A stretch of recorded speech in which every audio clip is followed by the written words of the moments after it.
some commonalities to some of the questions we just talked about, but we tried to instill and tweak the wording to make sure you understood that this is a different conversation. So the topics are the same, but what we wanted to get into is a little bit less reading and typing, a little bit more conversation. And us coming to the table with expertise in planning and strategy and community building, but also being outsiders is a good thing, right? Because what we like to do is to be able to understand what we don't know from each one of you. I think we have great input in all kinds of things, but each one of you around the table come with a unique perspective because of the group that you're with, the positions that you hold, and your specific input. And so you may have noticed that questionnaire was specific to you. It's not necessarily about the community. So that's the shift that we're making now in this next discussion. And really what we'd like to do, because of time, we would have loved to have the opportunity to go around. Thank goodness we have the nameplates. We would have loved to have the opportunity to go around and get an introduction from each one of you, knowing that we wanted to be conscious of your time too. We skipped that, didn't want to, but we have to. So we look forward to getting to know each one of you a little bit better. But in the same vein, I don't think we're going to be able, for the sake of time, to go through, again, although we'd love to go start at one end of the table and hear everybody's point of view and everybody's personal thoughts and sharing, hopefully what we don't know, or maybe hearing the tone of what's not written on the paper. But we really want to encourage that type of conversation now. And so we may go question by question and invite really some feedback from you guys and relative, again, to your personal situation within, not the community, but maybe within the relationship between the community and tourism. I think, again, each one of you are on different pieces of the positions you hold and the communities or the groups that you're with. So with that type of introduction, did I miss anything? Anybody want to add anything to that crazy little introduction? All right, so if nobody starts to really stand up first and share when we start to go through these questions, I don't want to be the one to have to follow people like a teacher. But so I'm hoping that everybody is excited to share their personal point of view and their thoughts. So with that, I'll let you start to go through some of the questions. Sure. Yes. So go right ahead. I'm David Nutter, and I think I represent the City Greenway Committee, and also connect something which is the nonprofit advocating for greenways throughout Buncombe County. We want to attract visitors to greenways, to experience the best of Asheville, deepen our knowledge of tourism's potential in our area of interest. Tourism does cause challenges, and one of them is dividing the community pros and cons. I'd like to see us improve local infrastructure investment to improve the relationship by building for both visitors and residents. I think my organization would help by building these as goals and strategies into our brand new Greenways Master Plan, which is now beginning. And my hope is there will be a network of greenways connecting well-defined places. Great. Awesome job, Dave. Dave. Yes. Thank you for going first. We appreciate it. Any other first volunteers? Go ahead. I'm Kit Kramer. I'm with the Chamber. And we have a direct connection with tourism in that we host the visitor center, and 200,000 people come through our doors every day. And we want to connect those visitors with the many businesses who are our members and the businesses throughout the community. But we also care deeply about the quality of this place we live in. And we are very concerned about whether it's childcare or transportation, those types of education, equity, the achievement gap, all those things are pieces that we think are part of the brand that you have to do well in order to do good, and tourism is a piece of doing well. It's part of an overall economy for us.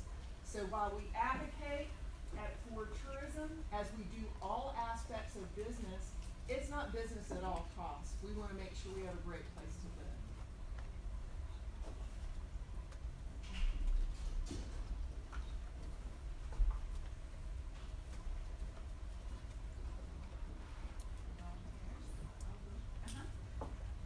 I'm Nancy Kingle, I'm the Chancellor at the University of North Carolina, Asheville. And our interface with tourism is extensive and very robust. Let me give you some examples. We have 3,900 students enrolled. We have 2,500 members of our Osher Lifelong Learning Institute, always involved in bringing additional retirees to town. We literally, as all of you know, I think, have hundreds of programs each academic year and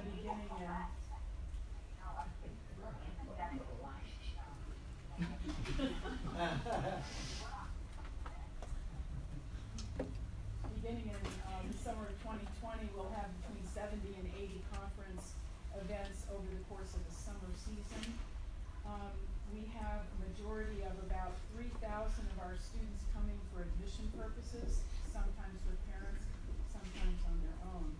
So every academic year and every day, we're literally hosting 500 to 1,000 people for various different reasons, including the educational program, not to mention 100 athletic events a year on campus. So we're very proud to be one of the collaborative members of this city and very much involved with tourism and its health and well-being and its overall equitable impact on the community.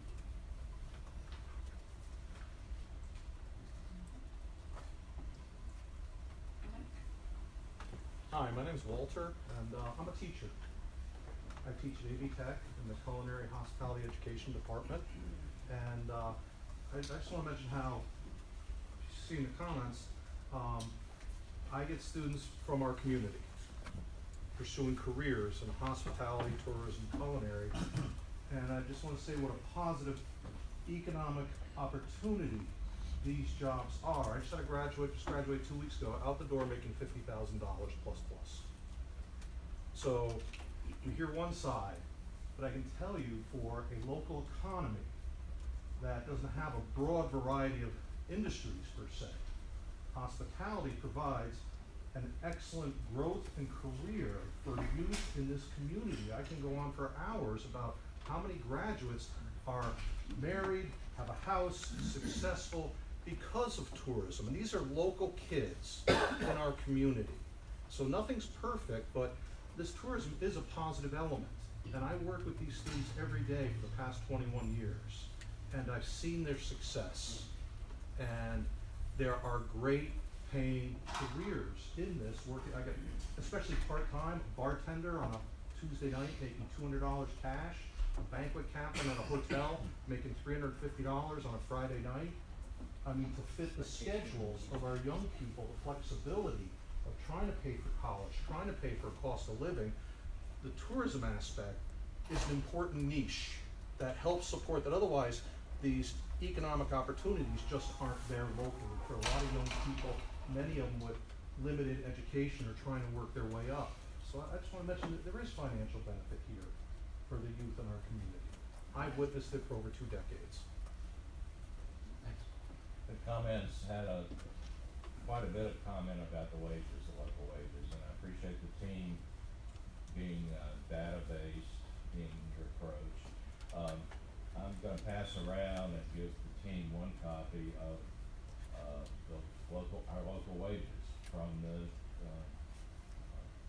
North Carolina Department of Commerce, and these come from local employers. And I focus on the median wage. I've left out the numbers on the starting wage or average wage, but and I have it broken down by different kinds of occupational codes, 2-digit, 3-digit, and the full occupational codes. And I have it in order of median wage. One thing I pointed out in the comments today is that it's not mainly hotel motel in the numbers of employees at modest wage jobs that connect with tourism. It's food service and food preparation, food service, and it's retail as much as, or perhaps more than hotel motel when you look at numbers.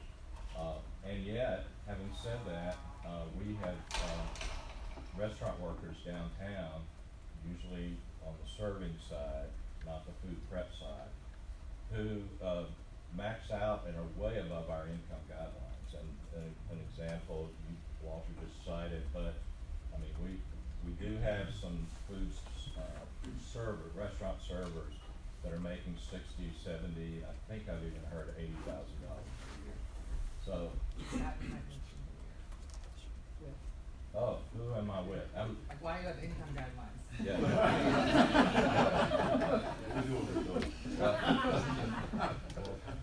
To buy our Coca-Cola, you have to have a certain income. No, I'm Scott Dedman with Mountain Housing Opportunities, and we have income guidelines for living in our apartments. Thank you, Mayor. So I'll pass these around, and part of what's generated by that is the housing need of households who pay more than half of their income for rent. So imagine you're earning $16 an hour, and the first $8 of that hour goes to your landlord, and all the rest is for childcare, groceries, healthcare, transportation, getting to work, and everything else. In Buncombe County, and I consider this basically one housing market, not city, county, but in Buncombe County, there are 7,400 households, so that's about 15,000 people who are paying more than half of their income for rent. And I also have on here the home ownership, that's called the severe rent burden. And the majority of those have incomes which suggest that they are employed people. These are not unemployed or people on the street. Some of them are also employed, but the majority of renters paying more than half of their income for rent are employed in our community. So I'll pass, I've just got very few of those, and I'll pass them around as well. Thanks for the copy. Appreciate Thank you. That was an excellent use of putting a hat on you represent and then sharing your perspective. Anyone else like to share? Go ahead. Hi, my name is Jackson Tierney. I represent the Homestay Network.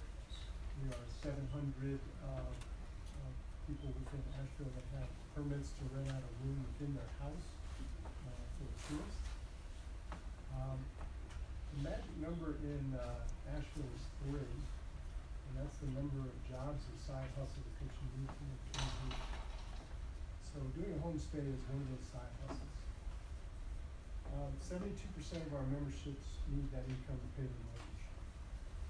40% say that if they do not have that income, they will be forced to leave and probably go out of the city. They use the money to repair their house, spend more time with their kids, and maybe quit their more mundane or low-wage job so that they can create their dream job. Our main purpose here today is to see how we can use tourist money to create a more sustainable tourism, and I mean that in every sense of the word.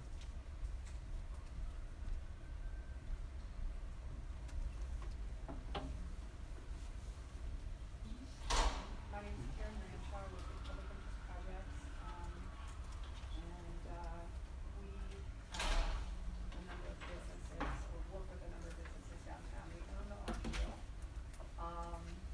and we also would be open if it weren't for tourists.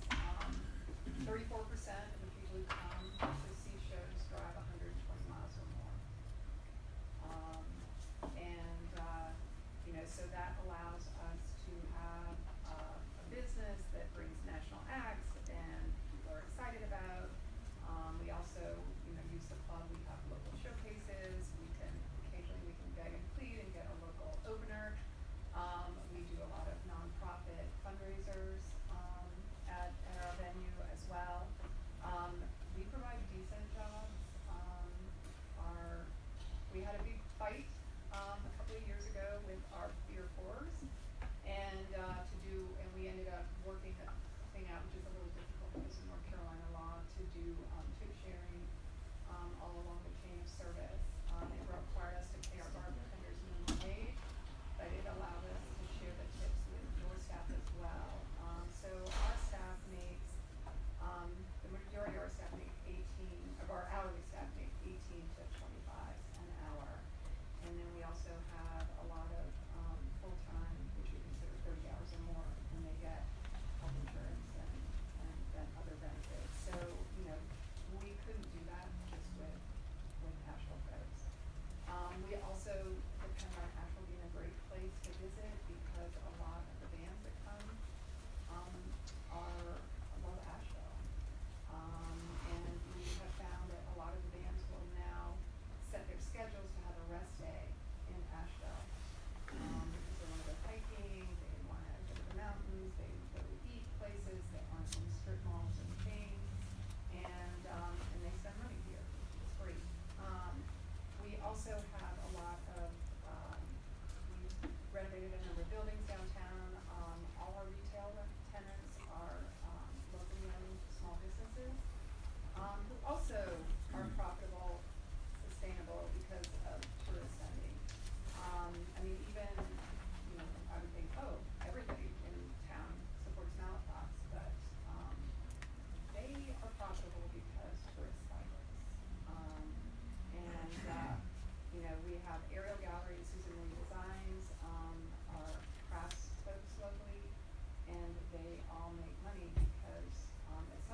they buy, all kinds of, pretty expensive stuff, and this allows these folks, to make a living doing what they love, to live in a community they care about, and tourists kind of make a difference between, the locations and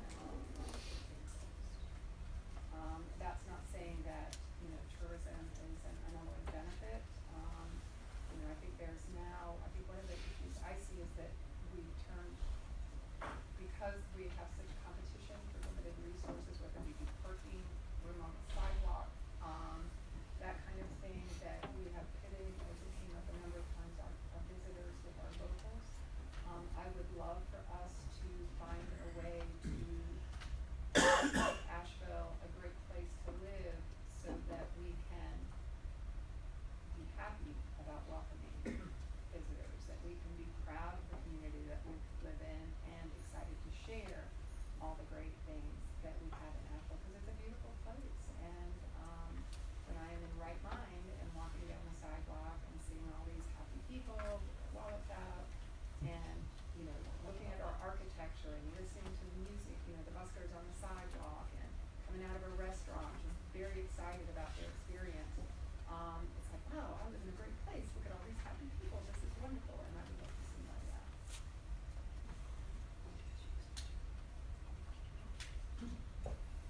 I'm Barbara Melton. I'm with the City of Asheville Neighborhood Advisory Council, but I'm also on the Affordable Housing Committee, and I have been a founder of two neighborhood associations, one of which represents 80 different neighborhoods in the city called the Coalition of Asheville Neighborhoods. But the key part is that I also volunteer at the Chamber's Visitor Center, and I'm a people person. A lot of people in this room probably know me, or at least have heard my name, good, bad, or indifferent.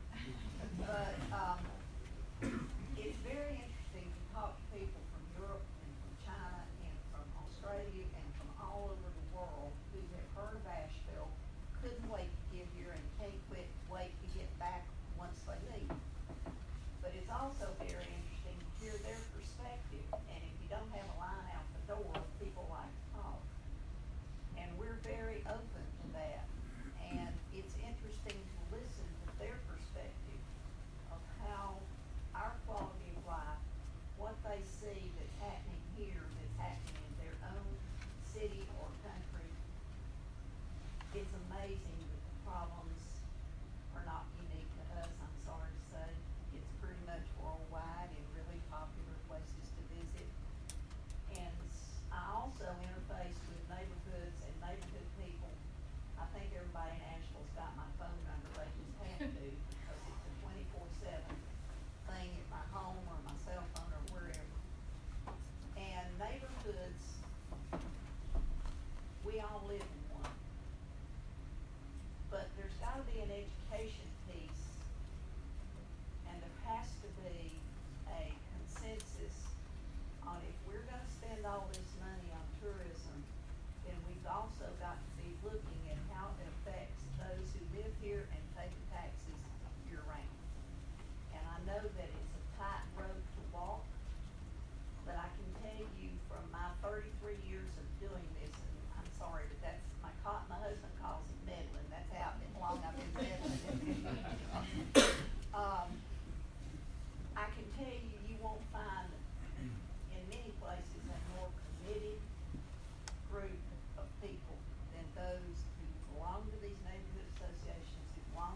gone to some of these census tracts with some of these folks that we work with, live, that unemployment rate has tripled, doubled. You know, those folks don't get access to some of these jobs and some of these opportunities that we have here downtown.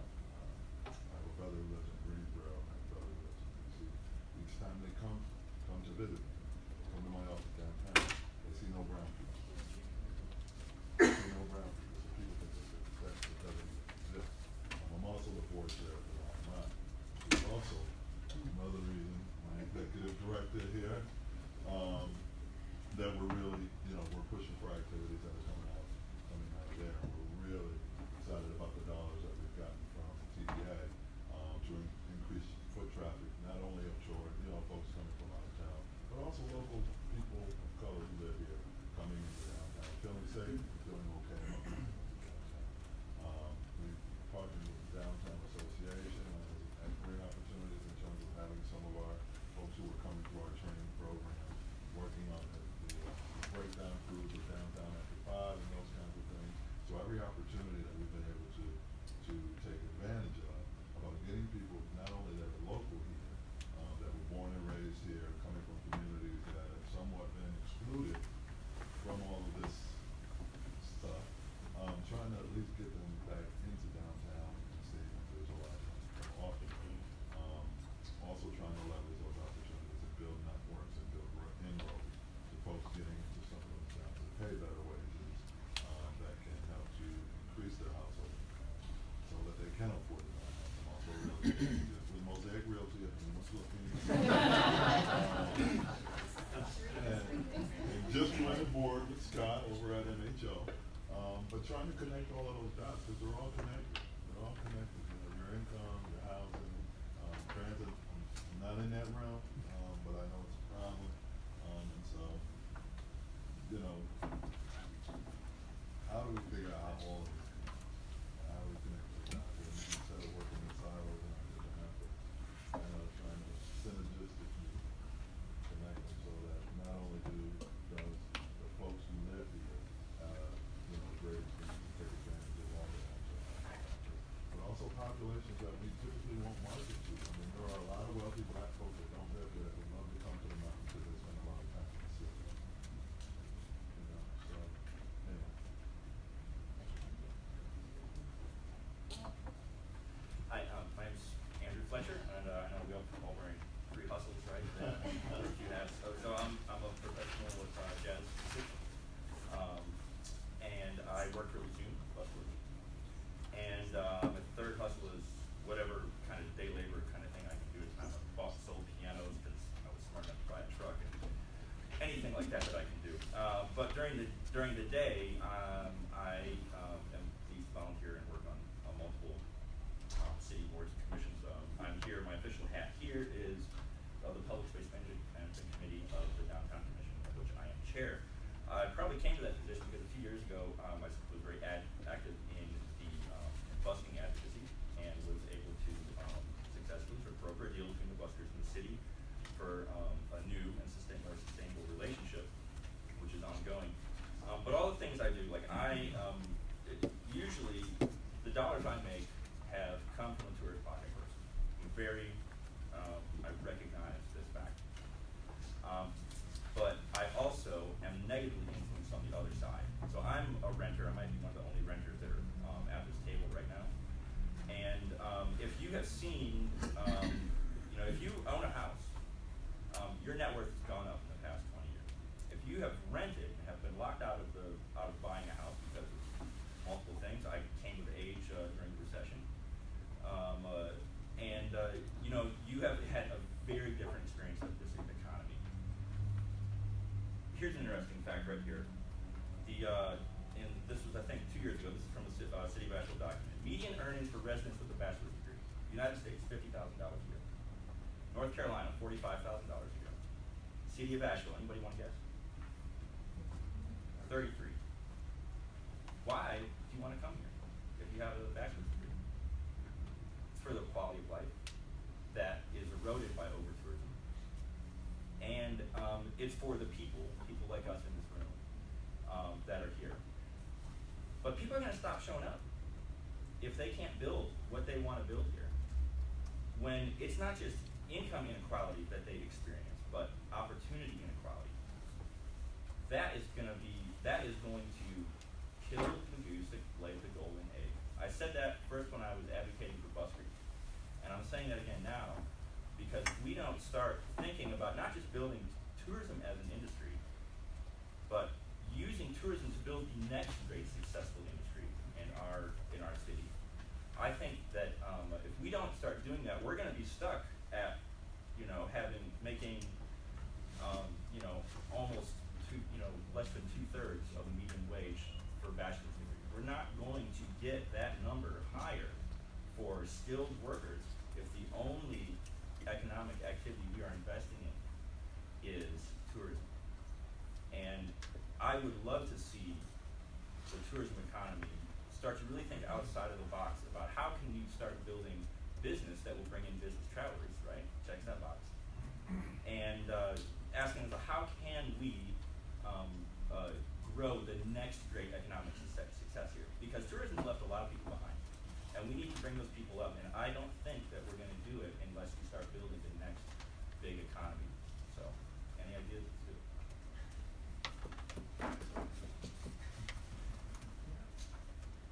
Yes. I'm John Pierce. I'm the Vice Chancellor of Finance at UNC Asheville. Been in the community for 30 years. Been at UNC Asheville for 10 years.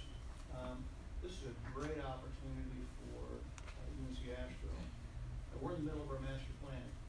We haven't done one in 15 years. And so the chance to synchronize master plan to university's needs with a view towards the synchronization of tourism is a great, great opportunity.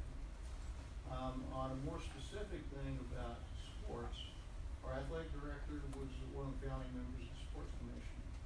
And the coordination of the interest in the city, county, TDA, towards things athletic related and sports related is a very important opportunity.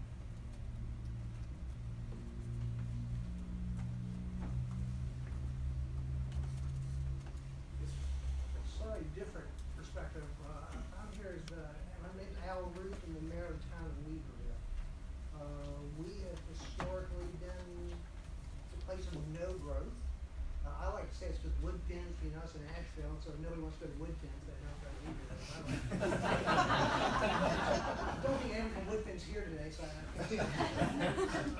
but you're seeing a radical change. I think something that shows that also reflects a difference of Weaverville. We actually have our first chain hotel being built right now in Weaverville, which I believe Asheville, what change don't you have at this point would be the question I suspect.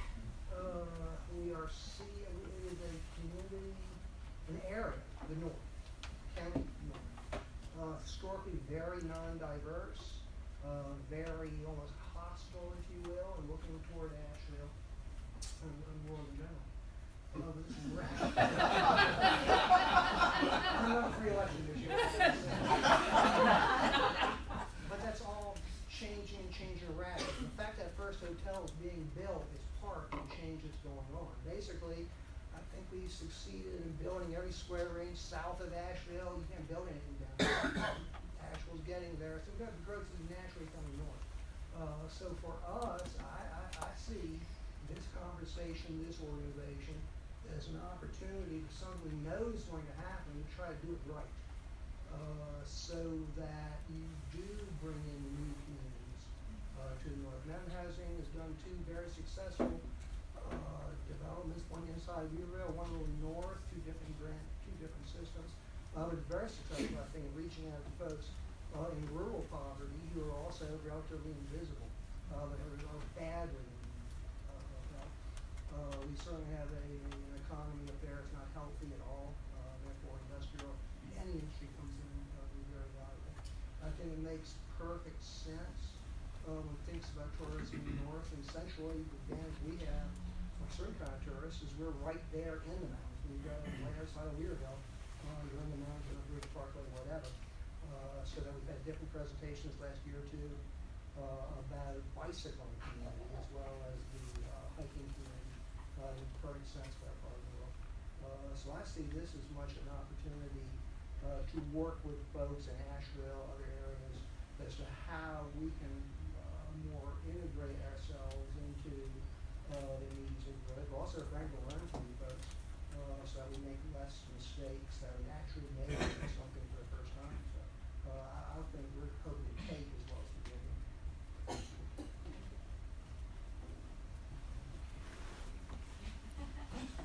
I'm not sure if push me to speak.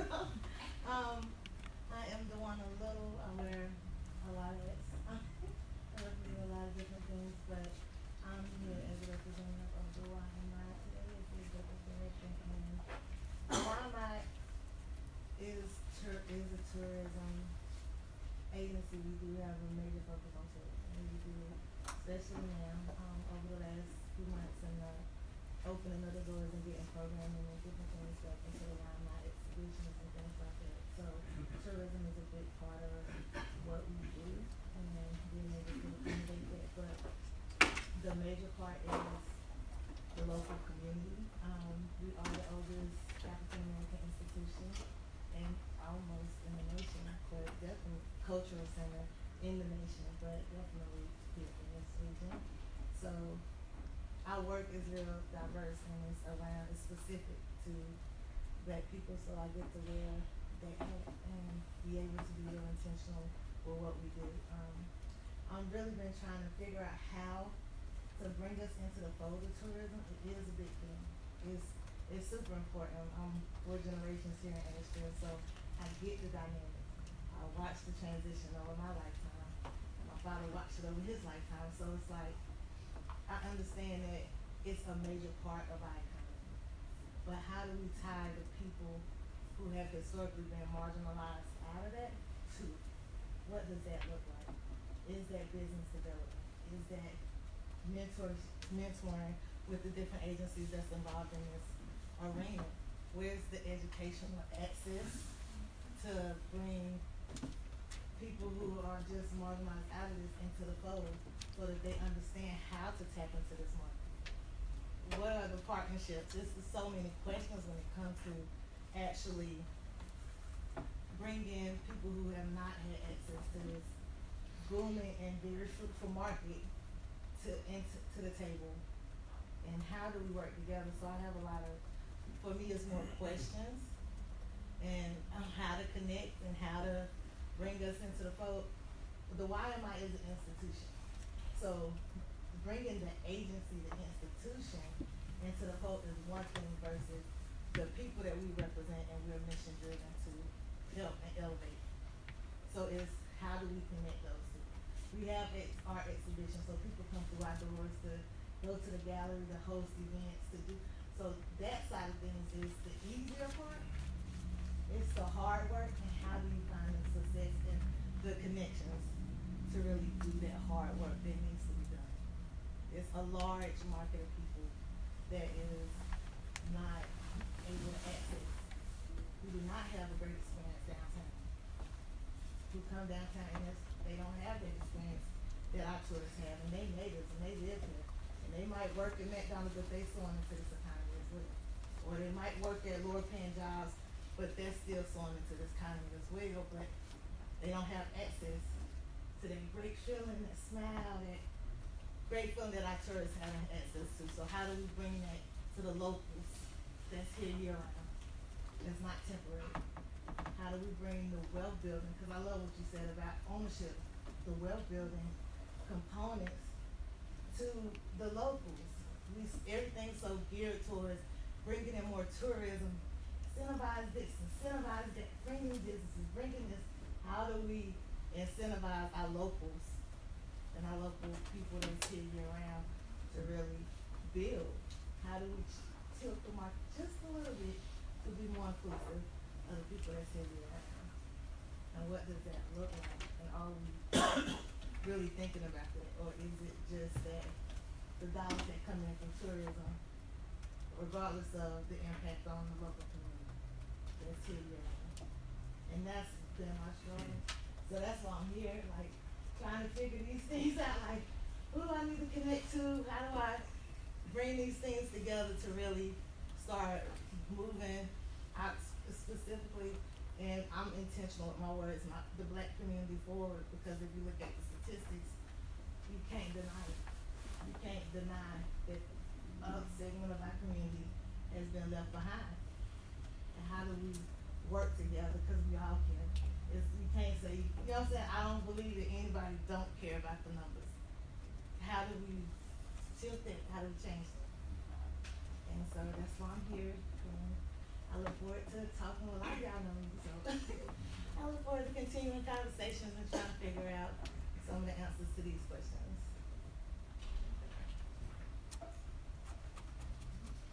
Hi everybody, I'm Carlton Collins. I'm an Asheville native and a local architect, and I'm chair of the Riverfront Commission.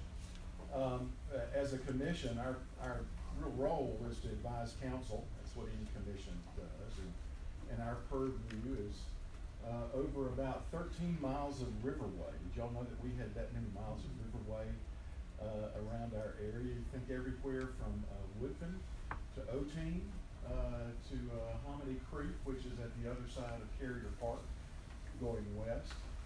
And we're concerned in those areas about economic development, planning and development for those areas, recreation. If you've been there recently, or maybe not in a while, or maybe a long time ago, you know that the riverway has changed a lot over time, especially in the last 10 to 12 years. What was once a sleepy, maybe a place back when I grew up here, is now a super vibrant part of our economy, tourist economy as well.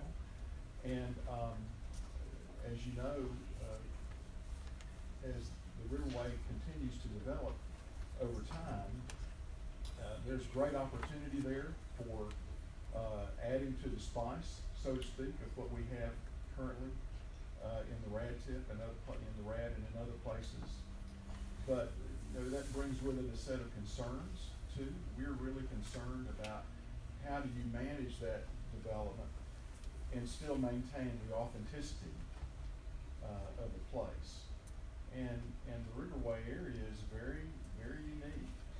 It's a combination of a wide variety of business uses, hospitality, arts and culture, recreation, all blended into this really unique linkage that's an important part of our community. We have concerns about gentrification that may happen over time as a result of that. All of these things in some way are going to be a result of the tourist economy and how it impacts that area. So these are the kind of things that we're dealing with and the concerns we have. We're really excited about the future that the riverfront, the whole Riverway area has. It's going to be a really interesting to see in the next 10 years what happens there.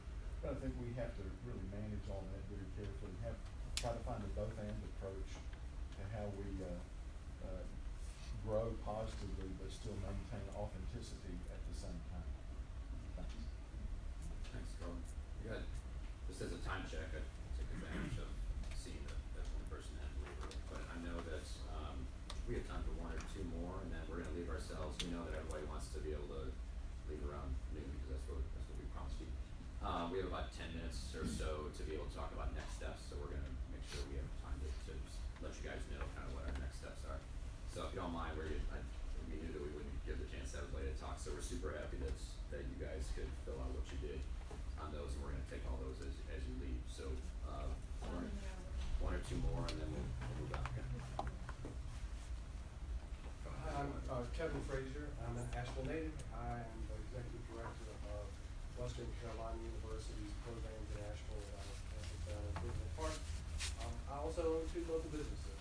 One is Well Played, which is a cafe centered around board game play that welcomes both locals and visitors, and Asheville 5-foot walking tours, which is almost all exclusively visitors for the customers. From Western Carolina University's perspective, part of what we do to contribute in is through our hospitality and tourism degree program, which is both on the main campus in Jackson County and in Asheville, is to help develop the leaders and the folks who will, climb the ladder up in hospitality tourism. If there is still an industry that's a ladder climbing industry, it's H&T for sure. There's not a general manager of a hotel in Asheville that hadn't cleaned the rooms, that hadn't folded the laundry, that hadn't done every job in between, or she or he didn't get to be general manager. And so we want to continue to add, as we're growing our programs. We have about 650 students in the Asheville program, and folks do those degrees here in Asheville and don't go to Colby to do that work. And we'll continue to grow that.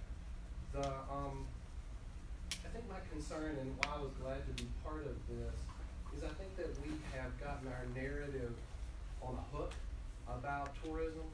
And I grew up in 1970s Asheville when Asheville was not a place to be. You know, when my mom told me, you didn't lose anything downtown that you need to go back to find.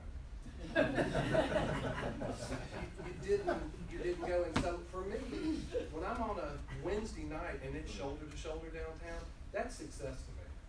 Because I remember when it was a ghost town and I could have shouted and no one would have heard me for 8 blocks.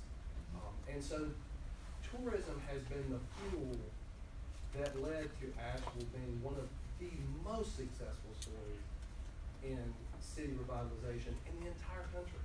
I mean, folks come here still, what do you do in Asheville? How did you do that? And while it's a multi-factor of how we got there, tourism was really the fuel because it brought that outside resources that we didn't have at the time to be able to pull. And so I get concerned when we get hooked on the negative components of tourism. And I'm not trying to be a Pollyanna about it either, but I think of a conversation I had about a year ago with one of my friends at Wellplay. And he said, you know, I'm really tired of people bad-mouthing folks that work in tourism. He said, I have a college degree, UNC Asheville, and I want to do this work. I love helping people and serving people and being with folks. And he said, I know this is, he said, I'm not gonna work for you my life. I said, I know you're not. But he said, this is my first step for a couple of years to build up. And he said, I want you to help me have leadership opportunities here so that my next job, I'm able to do that. He said, but it's hurtful when I hear so much language going on in conversations in the media and even in folks in leadership that make it seem like tourism was somehow a bad choice for me. It's the choice I really, really wanted to make. It's what brought me from elsewhere in North Carolina, UNC Asheville, and why I'm still here today.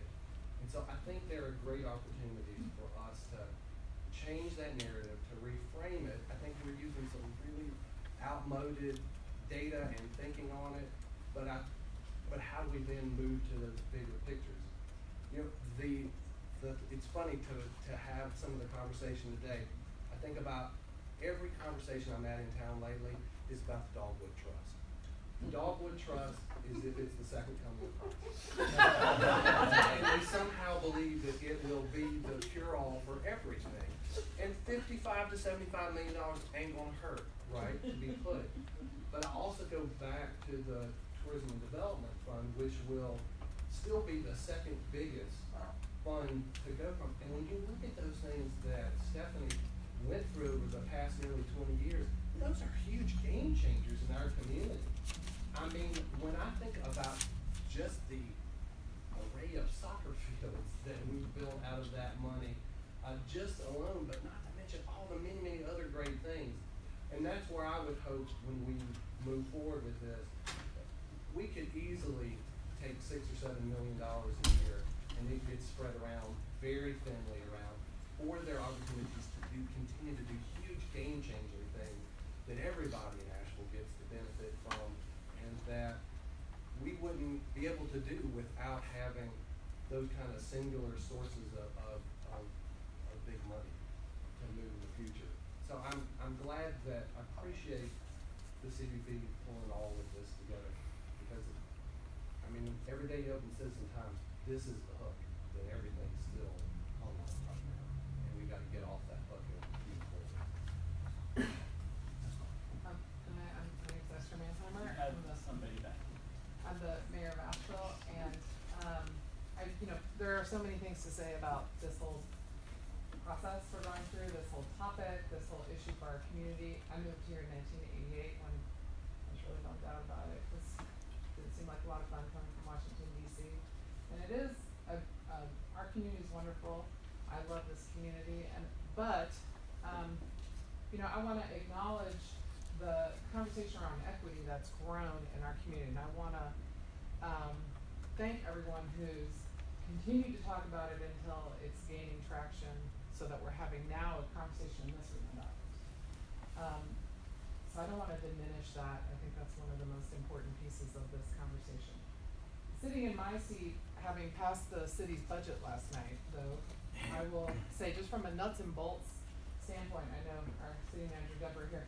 Deborah's been on a wild ride for her first several months. She's like, wait, we don't like tourism? Is that, wait, hold on. So it's been a really interesting experience, I'm sure, for her. But the fact of the matter is, in North Carolina, cities have to survive on property taxes, sales taxes, and fees. In that order. Property taxes, some sales tax, and fees. And the growth of that revenue does not keep pace with the growth of running a city. That's just flat math. Just the math. Now, in other states, cities have a totally different revenue mix. They have the opportunity to do different things with their revenue. But that's the fact of life in North Carolina. So, an obvious place for cities and counties, for that matter, to look is to something like a room tax. And in some communities, there is more opportunity for local government to have a direct access. Several years ago, I don't remember how many years ago now, Stephanie, there was a push to move our room tax from 4 cents to 6 cents. And some of the folks even in this room were gracious enough to indulge me and others in conversations about how that increased revenue could be used. And it was, there was a flat out push. We want to pay for affordable housing. And the resounding answer was, that's not going to happen. That's not going to happen at the legislature. And where we landed was another ½ cent for this TDA fund that we're talking about here today. So that, I would offer that was probably a compromise. And so now we have this growing pot of money, but at the same time, we have this growing cost of capital needs, one, some of which this money can address. We also have expenses like police and fire, increased 911 call volume because of so many visitors to our community. There are other costs and profits and revenue sources because of tourism. But for a city government, which is the hat I'm wearing right now, you're looking at the revenue you can pull in, and then the infrastructure you're responsible for and the costs you're responsible for, and it is such a challenge. So I'm glad we're having this conversation. I will offer that this community passed $74 million in general obligation bonds in 2016 that is paid solely by our property taxes. We're probably going to ask this community to do it again. We have about $50 million in public safety infrastructure needs, fire stations, those kinds of things. And that ask is going to go out there again. So we're really looking for a way to leverage effectively this money and also continue to have a conversation about, well, is the current structure acceptable? I mean, what we're talking about here is within the confines of the rules which we've gone through. But has this money grown to such a size that there's a time to have a conversation about reapportioning of it? I mean, should only a quarter of it go to infrastructure? Should a third of it go to infrastructure? Should, if we're gonna, should it be increased? Should there be another penny added if we wanna knock out something huge like Thomas Wolfe? I'll tell you what, that's how other cities pay for convention centers and things like that. So I'm glad we're having this conversation. I hope that I have faith that it will get us to a good place that will meaningfully change how we fund and support the needs of our community. And I'm glad that as a part of this conversation, we're thinking about how all people can be a part of the win that results from this. I know there's a bunch of other hands up.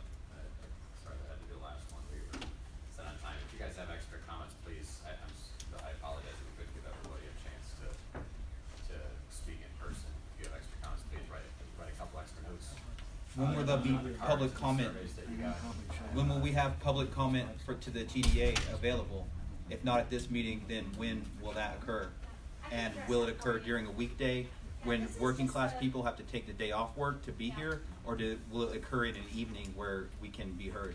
Yes, this is just the beginning, and there are additional meetings that will be promoted throughout this process. We look at having a variety of different places and times, methods for communicating. There'll be in-person workshops. There will also be online access and the feedback loop on our website. Today we've gathered the Community Leadership Council together and invited people to observe that process.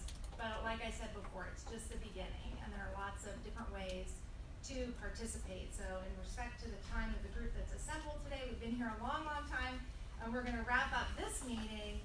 But just please, continue to participate. Our website that lists all of the public meetings and gives you an opportunity to sign up to get notices is ashevillecdb.com/TMIP. So if you want to be invited personally to those meetings, just go online and hit the loop, and we'll see you at future meetings. We have got 5 minutes Just gonna left wrap up until this noon. meeting, If to get people out on the we time. have nothing better to do. So, I wanna thank you, everyone, for your time today. You spent a lot of time with us. Your input is invaluable. This is just the beginning, though, as I mentioned early on. We've not begun the public input session, engagement portion of this process. This is the first meeting of this group. There will be additional meetings, and we will be letting you know of our next meeting date as soon as possible. It'll be toward the end of the summer, at the conclusion of the first phase of this process.